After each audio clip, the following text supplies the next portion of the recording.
Cette exposition présente les progrès remarquables réalisés par le Xizang au cours des 30 dernières années. Ces réalisations sont largement attribuées à l'initiative d'aide au Xizang, lancée en 1994, qui associe des provinces économiquement développées à cette région de haute altitude pour un soutien ciblé. Au cours des 30 dernières années, 17 provinces et municipalités ont investi plus de 64 milliards de yuans, soit environ 9 milliards de dollars, dans environ 8200 projets visant à soutenir le développement du Xizang. Cette exposition n'offre qu'un aperçu de ces efforts. Mardi, une réunion à Lhasa, chef-lieu du Xizang, a rassemblé des participants au programme et des responsables locaux pour échanger des points de vue sur les progrès de la région et planifier le développement futur. Certaines personnes ayant contribué à la transformation du Xizang ont été distinguées au cours de l'événement. Tout d'abord, je suis ravi de revenir à Lhasa et de constater les progrès remarquables réalisés dans divers secteurs au Xizang au cours des 30 dernières années dans le cadre du programme d'aide. Ayant travaillé dans la région, je suis fier d'avoir joué un petit rôle dans le développement du Xizang. L'honneur qui nous est fait par le pays me touche profondément et je suis profondément reconnaissant.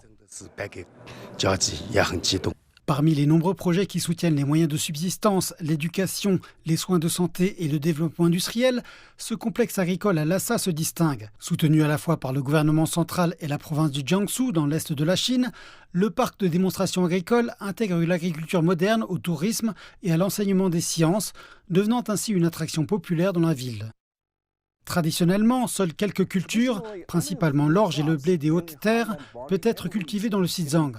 Mais aujourd'hui, grâce à des technologies telles que les serres et la culture hors sol, une diversité de fruits et de légumes peut prospérer dans cette région de haute altitude. Au début, cette zone n'était qu'un terrain de plus de 4 hectares destiné à la culture de pêcher. Grâce à l'investissement du programme d'aide Xizang, nous avons mis en place les infrastructures et les serres nécessaires. Les villageois locaux ont non seulement appris des techniques agricoles avancées, mais ils ont également trouvé un emploi. Cela a élargi leur horizon et transformé leur façon de penser. Alors que le pays s'oriente vers un développement de haute qualité, des responsables ont affirmé qu'il était essentiel de passer de ce que l'on appelle le mode d'assistance par transfusion sanguine à la promotion de l'autosuffisance dans le Xizang. Nous sommes passés d'efforts unilatéraux à un développement conjoint avec la communauté locale.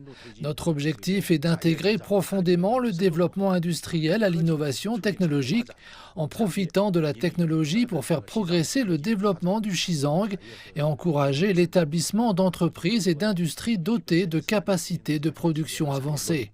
M. Luang a souligné qu'une entreprise spécialisée dans les drones adaptés au relief en plateau verrait bientôt le jour et qu'elle devrait stimuler l'économie de basse altitude du Xizang.